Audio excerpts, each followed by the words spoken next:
വാഗ്ദാനങ്ങൾ ലംഘിക്കാത്ത ആളാണ് റബ്ബേ. നീ ഒരു വാഗ്ദാനം നൽകിയാൽ, നീ ഒരു കരാറ് നൽകിയാൽ അത് പൂർത്തീകരിക്കുന്ന ആളാണല്ലോ റബ്ബേ. അതുകൊണ്ട് ആതിനാ മാ വഅദ്തനാ, നീ ഞങ്ങൾക്ക് നൽകിയ വാഗ്ദാനം നീ പൂർത്തീകരിച്ചു തരണേ അല്ലാ എന്ന് നമ്മൾ ദുആ ചെയ്യാറുണ്ട് പടച്ച റബ്ബിനോട്. അല്ലാഹു വാഗ്ദാനങ്ങൾ ലംഘിക്കുന്ന ആളല്ല.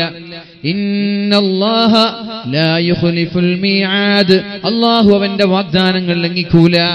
ആ റബ്ബാണ് വാഗ്ദാനം നൽകിയത്.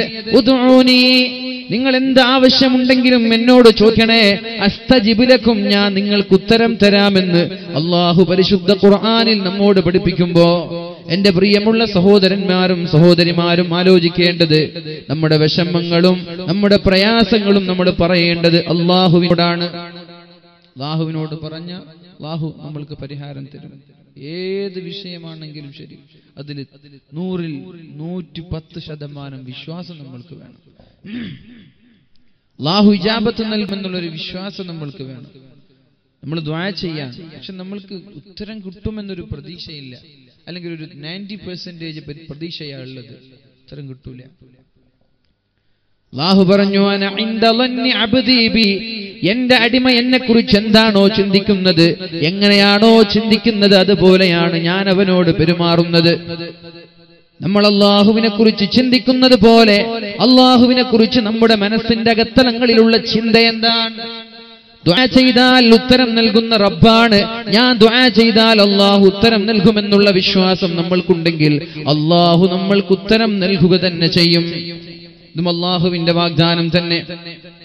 അതുകൊണ്ട് നമ്മുടെ പ്രയാസങ്ങളും നമ്മുടെ വിഷമങ്ങളും നമ്മുടെ ദുഃഖങ്ങളും നമ്മൾ പറയേണ്ടത് അല്ലാഹുവിനോടാണ്. ഉദ്ഊനി അസ്തജിബ് ലക്കും, നിങ്ങൾ എന്നോട് ദുആ ചെയ്യണം, ഞാൻ നിങ്ങളുടെ ദുആഇന് ഉത്തരം നൽകാമെന്ന് അല്ലാഹു തആല പരിശുദ്ധ ഖുർആനിൽ പറയുമ്പോ പരിശുദ്ധ റസൂലുള്ളാഹി സ്വല്ലല്ലാഹു അലൈഹി വസല്ലമ തങ്ങൾ പറയുന്നുണ്ട്, ലിയസ്അൽ അഹദുക്കും റബ്ബഹു ഹാജതഹു കുല്ലഹാ, നമ്മൾക്ക് എന്ത് ആവശ്യമുണ്ടായാലും നമ്മൾ ചോദിക്കേണ്ടത് അല്ലാഹുവിനോടാണ്, നാട്ടുകാരോടല്ല, ഏതെങ്കിലും ഒരു പള്ളിയിൽ പോയി പിരിവ് ചോദിക്കലല്ല. ആദ്യം അല്ലാഹുവിനോട് നമ്മൾ ചോദിച്ചാൽ, ഏതുവരെ എന്ന് പറഞ്ഞാൽ നമ്മുടെ ചെരുപ്പിന്റെ വാറ്, നമ്മൾ സഞ്ചരിക്കുന്നതിനിടയിൽ ചെരുപ്പിന്റെ വാറ് പൊട്ടിപ്പോയാൽ വരെ അല്ലാഹുവിനോട് ചോദിക്കണമെന്നാണ് പരിശുദ്ധ റസൂലുള്ളാഹി സ്വല്ലല്ലാഹു അലൈഹി വസല്ലം നമ്മെ പഠിപ്പിച്ചത്. എത്രത്തോളം എന്ന് വെച്ചാൽ നമ്മൾ യാത്ര ചെയ്യുമ്പോൾ ചെരുപ്പിന്റെ വാറ് പൊട്ടി, അപ്പൊ നമ്മൾക്കതൊരു ഇതൊക്കെ അല്ലാഹു തരുമോ എന്നുള്ളൊരു വിശ്വാസം നമ്മൾക്ക് ഉണ്ടാവും. ചെരുപ്പിന്റെ വാറ് പൊട്ടി റബ്ബിനോട് ദുആ ചെയ്ത റബ്ബ് അതിന് പരിഹാരം തരുമോ?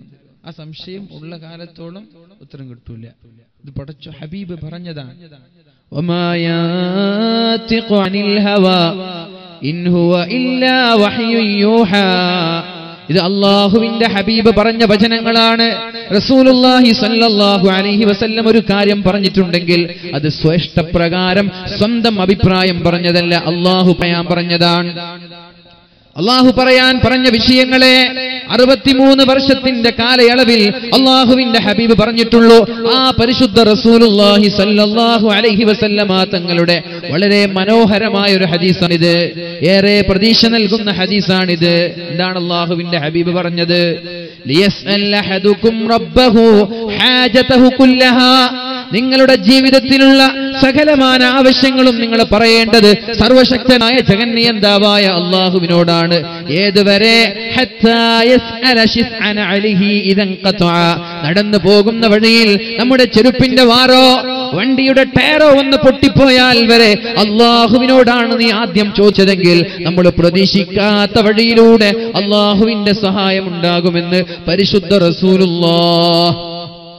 ഇതിൽ വിശ്വാസം ഉണ്ടോ നമുക്ക്? ഉണ്ടോ? നടന്നു പോകുമ്പോൾ ചെരുപ്പ് പൊട്ടിയാല് റബ്ബിനോട് ചോദിച്ച റബ്ബ് തരും എന്ന ഈ ഒരു ഹദീസിൽ വിശ്വാസം ഉണ്ടോ? ഉണ്ടെങ്കിൽ അങ്ങനെ നമ്മൾ 100-ൽ 100% വിശ്വാസത്തോടെ റബ്ബിനോട് ചോദിച്ചാൽ നമ്മൾക്ക് അതിനുള്ള പരിഹാരം കിട്ടും. വിശ്വാസമാണ് വലുത്. അല്ലാഹു തൗഫീഖ് ചെയ്യട്ടെ. അല്ലാഹു റബ്ബ് സുബ്ഹാനഹു വ തആല തൗഫീഖ് നൽകുമാറാവട്ടെ. നമ്മൾ ശ്രദ്ധിക്കേണ്ട ഒരു വിഷയമുണ്ട്. മഹാനായ അസ്ബഗ് ഇബ്നു സയ്യിദ് റളിയല്ലാഹു അൻഹു അദ്ദേഹത്തിന്റെ ജീവിതത്തിൽ ഉണ്ടായ ഒരു അനുഭവം പറയുന്നുണ്ട്. അമ്മൻ യുജീബുൽ മുൽതറ ഇദാ ദആഹു വയക്ഷിഫുസ് സൂ, ഒരു മുഅ്മിനിനോ ഒരാൾക്കോ പ്രയാസമുണ്ടായാൽ അമ്മയുജീബുൽ മുൽത്വറ ഇദാ ദആ, എന്ത് ആവശ്യമുണ്ടായാലും റബ്ബിനോട് ചോദിക്കുന്ന പ്രയാസങ്ങളിൽ അകപ്പെട്ട ഒരാൾ അവയാൾ അല്ലാഹുവിനോട് ചോദിച്ചാൽ അവന് അല്ലാഹുവല്ലാതെ പിന്നെ ആരാണ് ഉത്തരം നൽകുക? പ്രതിസന്ധി ഘട്ടങ്ങളിൽ പ്രയാസങ്ങൾ അനുഭവിക്കുന്ന സമയത്ത് ഒരു മുഅ്മിൻ, ഒരു അടിമ അല്ലാഹുവിനോട് ചോദിച്ചാൽ അല്ലാഹുവല്ലാതെ പിന്നെ ആരാണ് അയാൾക്ക് ഉത്തരം നൽകുക? മഹാനായ സമസ്ത കേരള ജംഇയ്യത്തുൽ ഉലമയ്ക്ക് വളരെ കരുത്തുറ്റ നേതൃത്വം നൽകിയിരുന്ന കോയക്കുട്ടി ഉസ്താദ് അദ്ദേഹത്തിന്റെ ജീവിതത്തിൽ ഒരു അനുഭവം അദ്ദേഹം പറഞ്ഞിട്ടുണ്ട്. അദ്ദേഹത്തിന്റെ ജീവിതത്തിലുണ്ടായ ഒരു അനുഭവം അദ്ദേഹം അഭിമുഖത്തിലൂടെ പറഞ്ഞത് ഞാൻ ഓർത്തുപോവുകയാണ്. മഹാനായ കോയക്കുട്ടി ഉസ്താദ് പറയുന്നു, ഒരു മദ്രസയുടെ ഉദ്ഘാടനത്തിന് വേണ്ടി ഞാനും കുറച്ചാളുകളും ഒരു ബോട്ടിലൂടെ, ഒരു തുണയിലൂടെ, വെള്ളത്തിലൂടെ യാത്ര ചെയ്തു കൊണ്ടിരിക്കുമ്പോഴാണ് അപ്രതീക്ഷിതമായൊരു കാറ്റ് വരികയും നമ്മൾ സഞ്ചരിച്ചിരുന്ന നമ്മുടെ ബോട്ടിനെ നേരെ കടലിന്റെ ആഴിയിലേക്ക് കൊണ്ടുപോകുന്നത്, കടലിന്റെ ചുഴിയിലേക്ക് കൊണ്ടുപോകുന്നത്, തിരമാലകൾ അടിച്ചു വീശുന്ന കടലിലേക്ക് കൊണ്ടുപോകുന്നത്. എല്ലാവരും വെപ്രാളപ്പെട്ട് വേദനയോടെ ഇരിക്കുമ്പോഴാണ് മഹാനായ കോയക്കുട്ടി ഉസ്താദ് അല്ലാഹുവിനോട് ദുആ ചെയ്തത്. യാ മുഗീസു അഗിസ്നി, യാ മുഗീസു അഗിസ്നാ, യാ മുഗീസു അഗിസ്നാ, അല്ലാഹുവേ എന്നെ സഹായിക്കണേ അല്ലാ, പ്രയാസങ്ങൾ അനുഭവിക്കുന്ന ഞങ്ങൾക്കൊരു പരിഹാരം തരണേ അല്ലാ. അദ്ദേഹവും അദ്ദേഹത്തിന്റെ കൂടെയുള്ള ആളുകളും സഞ്ചരിച്ചു കൊണ്ടിരിക്കുന്ന ഒരു ബോട്ട് കടലിലേക്ക് വളരെ വേഗത്തിൽ കാറ്റ് കൊണ്ടുപോയി മരണം മുന്നിൽ കണ്ടുകൊണ്ടിരിക്കുന്ന ഒരു സമയമാണ്.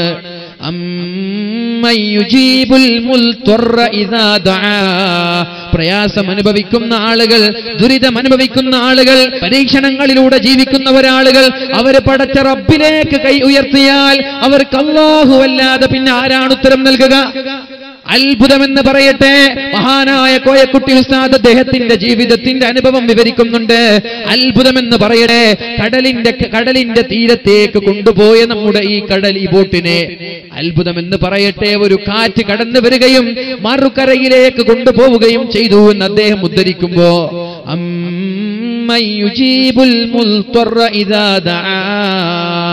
ഒരാൾ പ്രയാസം അനുഭവിക്കുന്ന സമയത്ത് 100% വിശ്വാസത്തോടെ അല്ലാഹുവിലേക്ക് കൈ ഉയർത്തിയാൽ ആ കൈകളെ തട്ടിക്കളയാൻ അല്ലാഹുവിന് ഇഷ്ടമല്ല. അല്ലാഹുവിന് നാണമാണത്. ആലോചിക്കണം നമ്മൾ. മഹാനായ അസ്ബഗ് ഇബ്നു സയ്യിദ് റളിയല്ലാഹു അൻഹു പറയുന്നുണ്ട്, മകസ്തു അന വമൻ ഇൻദി സലാസ, ഞാനും എന്റെ കൂടെയുള്ള ആളുകളും 3 ദിവസം ഭക്ഷണമില്ലാതെ വെള്ളമില്ലാതെ കഷ്ടപ്പെടുന്ന ഒരു ദിവസം. 3 ദിവസമായി പട്ടിണിയാണ്, വീട്ടിൽ ഭക്ഷണമില്ല, വീട്ടിൽ വെള്ളമില്ല. അങ്ങനെ കഷ്ടപ്പാടിന്റെ ദിനങ്ങൾ എണ്ണി തീർക്കുമ്പോഴാണ് എന്റെ പൊന്നുമോൾ എന്റെ സമീപത്തേക്ക് കടന്നു വരുന്നത്.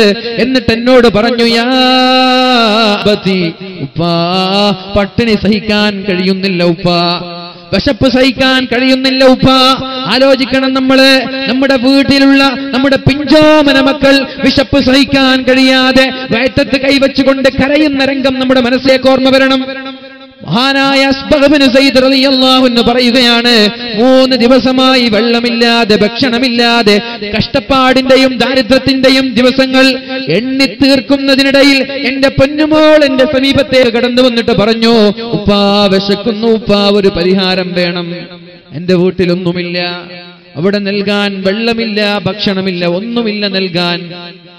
അങ്ങനെ ഇരിക്കുമ്പോഴാണ് ഞാൻ അല്ലാഹുവിനെ കുറിച്ച് ആലോചിക്കുന്നത്. ദുആഇന്റെ മഹത്വമാണ് എനിക്ക് നിങ്ങളോട് പറയിക്കാനുള്ളത്. നിരാശരാവാൻ പാടില്ല. ലാ തഖ്നതു മിർ റഹ്മത്തില്ലാ, അല്ലാഹുവിന്റെ റഹ്മത്തിൽ നിന്ന് നിരാശരാവാൻ പാടില്ല. ഒരു സമയത്തും നിരാശാവരുത്. എത്ര വലിയ തെറ്റ് ചെയ്താലും, എത്ര വലിയ പാപം ചെയ്താലും അല്ലാഹുവിന്റെ ഹബീബ് നൽകിയ വാഗ്ദാനമാണിത്. പരിശുദ്ധ ഖുർആനിന്റെ വാഗ്ദാനമാണിത്. ഖുൽ യാ ഇബാദിയല്ലദീന അസ്റഫൂ അലാ അൻഫുസിഹിം ലാ തഖ്നതു മിർ റഹ്മത്തില്ലാഹ്. നിങ്ങൾ നിങ്ങളുടെ ജീവിതത്തിൽ തെറ്റുകളോ തിന്മകളോ ചെയ്താൽ അതിന്റെ പേരിൽ നിങ്ങൾ നിരാശരായിരിക്കാൻ പാടില്ല. ലാ തഖ്നതു മിർ റഹ്മത്തില്ലാഹ്, നിങ്ങൾ അല്ലാഹുവിന്റെ റഹ്മത്തിൽ നിന്ന് നിരാശരാവേണ്ട. കാരണം റബ്ബിലേക്കൊന്ന് ചോദിച്ചാൽ മതി, അല്ലാഹുവിലേക്ക് കൈ ഉയർത്തിയാൽ മതി. ഇന്നല്ലാഹ യഗ്ഫിറുദ്ദുനൂബ ജമീഅ വമൻ യഗ്ഫിറുദ്ദുനൂബ ഇല്ലല്ലാഹ്. അല്ലാഹുവല്ലാതെ പിന്നെ ആരാണ് പാപം പൊറുത്തു തരുന്നത്? സർവശക്തനായ അല്ലാഹുവല്ലാതെ പിന്നെ ആരാണ് നിങ്ങളുടെ പാപം പൊറുത്തു തരുന്നത്? അതുകൊണ്ട് തിന്മയുടെയോ പാപത്തിന്റെയോ ഭാരമോ അതിന്റെ വലുപ്പമോ ഓർത്ത് നിരാശനാവല്ല, നിങ്ങൾ അല്ലാഹുവിലേക്ക് കൈ ഉയർത്തിയാൽ മതി. അതുപോലെ മഹാനായ അസ്ബഗ് ഇബ്നു സയ്യിദ് റളിയല്ലാഹു അൻഹു ഉടനെ അല്ലാഹുവിനെ കുറിച്ച് ആലോചിക്കുകയാണ്. ഭക്ഷണം കഴിക്കാനൊന്നുമില്ല, വളരെ പ്രയാസമുള്ള സമയത്ത്, ഒന്നും പ്രതീക്ഷയില്ലാത്ത സമയത്ത് അല്ലാഹുവിലേക്ക് കൈ ഉയർത്തുകയാണ്. അദ്ദേഹം നേരെ വുളൂ ചെയ്യാൻ വേണ്ടി വുളൂ എടുക്കുന്ന സ്ഥലത്തേക്ക് ചെല്ലുകയും വസല്ലൈതു റകഅതൈൻ, 2 റകഅത്ത് ഞാൻ നിസ്കരിക്കുകയും ചെയ്തു. നാളെ എന്താണ് നിങ്ങൾ ഒരു മോണിറ്റർ മുമ്പിൽ ഇങ്ങനെ വെക്കണേ, നാളെ ഒരു മോണിറ്റർ മുമ്പിൽ വസല്ലൈതു റകഅതൈൻ, 2 റകഅത്ത് ഞാൻ നിസ്കരിച്ചു, ഞാൻ വുളൂ ചെയ്തു. അങ്ങനെ നിസ്കാരം കഴിഞ്ഞ ഉടനെ എന്റെ മനസ്സിലേക്കൊരു പ്രാർത്ഥന ഓടി വരികയാണ്. എന്റെ മനസ്സിലേക്കൊരു പ്രാർത്ഥന ഓടി വന്നു. ഞാൻ ദുആ ചെയ്തു, اللهم افتح علي منك رزقا لا تجعل لأحد علي فيه منه. അല്ലാഹുവേ നീ എനിക്ക് ഭക്ഷണം തരണം അല്ലാഹ്, എനിക്ക് നീ ഭക്ഷണം തരണം റബ്ബേ. പക്ഷേ ഈ ഭക്ഷണം കാരണം വേറെ ഒരാൾ ക്രെഡിറ്റ് എടുക്കാൻ പാടില്ല. അങ്ങനെ പറഞ്ഞാല്, ഉദാഹരണം പറഞ്ഞാൽ നമ്മുടെ നാട്ടിൽ നിന്നൊക്കെ ഗൾഫിൽ പോകുന്ന ആളുകളുണ്ട്. പെട്ടെന്ന് മുതലാളിമാരായ ആളുകളെ കാണുമ്പോൾ പഴയകാല ഹാജിമാര് പറയുന്ന ഒരു സ്വഭാവമുണ്ട്. എന്തറിയാ, വലിയ വണ്ടി, വലിയ വാഹനങ്ങളൊക്കെ എടുത്ത് നാട്ടിൽ ഫ്ലാറ്റൊക്കെ വാങ്ങി വളരെ ഉഷാറായിരിക്കുമ്പോൾ അവർ പറയും, അവന്റെ ഓട്ടം കണ്ടോ, അവന്റെ കളി കണ്ടോ, അവൻ ആദ്യം ഗൾഫിൽ പോവാൻ ടിക്കറ്റ് കൊടുത്തത് ഞാനാണ്, അല്ലെങ്കിൽ അവൻ ഗൾഫിൽ വന്നപ്പോ അവന് റൂം കൊടുത്തത് ഞാനാണ്, അവൻ ഇന്ന് ഉഷാറായിട്ടുണ്ടെങ്കിലും അവന്റെ തുടക്കം എന്നിലൂടെയാണ്. അങ്ങനെ ഒരുപാട് പ്രവാസികന്മാരെ കുറിച്ച് പല സ്ഥലങ്ങളിലും പറയുന്നത് ഞാൻ കേട്ടിട്ടുണ്ട്. ഇവിടെ വന്നതിന് ശേഷമാണ് ഉഷാറായത്. എല്ലാവരും ക്രെഡിറ്റ് എടുക്കും, എന്തെങ്കിലും ഒരു അവസരം കിട്ടിയാൽ ക്രെഡിറ്റ് എടുക്കുന്നത്. ചില ആളുകളെ കുറിച്ച് ഞാൻ പറയും, ഒരേ ആളെ കുറിച്ച് തന്നെ എനിക്ക് ഏകദേശം 50ഓളം സ്ഥലങ്ങളിൽ പറയുന്നത് കേട്ടിട്ടുണ്ട്, ഇവിടെ വന്നതിന് ശേഷമാണ് ഉഷാറായത്. അപ്പൊ ആളുകൾ ക്രെഡിറ്റ് എടുക്കാൻ വേണ്ടി കാത്തിരിക്കാൻ. അല്ലാഹു എനിക്ക് ഭക്ഷണം വേണം, പക്ഷെ ഒരാളും അതിന്റെ പേരിൽ ക്രെഡിറ്റ് എടുക്കാൻ പാടില്ല. ഞാനാണ് കൊടുത്തത്, അല്ലെങ്കിൽ ഗുണം പറയുന്ന ഒരു രീതിയിലുള്ള ഭക്ഷണം എനിക്ക് വേണ്ട. അത് മാത്രമാണോ? അത് മാത്രമല്ല, ഈ ഒരു ഭക്ഷണം കാരണം അല്ലാഹുവേ നീ നാളെ എനിക്ക് ലഭിക്കാൻ പോകുന്ന ആഖിറത്തിലെ ഭക്ഷണം തടയാനും പാടില്ല, അവിടെയും ലഭിക്കണം എനിക്ക്. അങ്ങനൊരു ദുആ മഹാനായ അസ്ബഗ് ഇബ്നു സയ്യിദ് റളിയല്ലാഹു അൻഹു ദുആ ചെയ്തപ്പോൾ, എന്നിട്ട് അദ്ദേഹത്തിന്റെ പള്ളിയിൽ നിന്ന് വീട്ടിലേക്ക് തിരിച്ചു വരികയാണ്.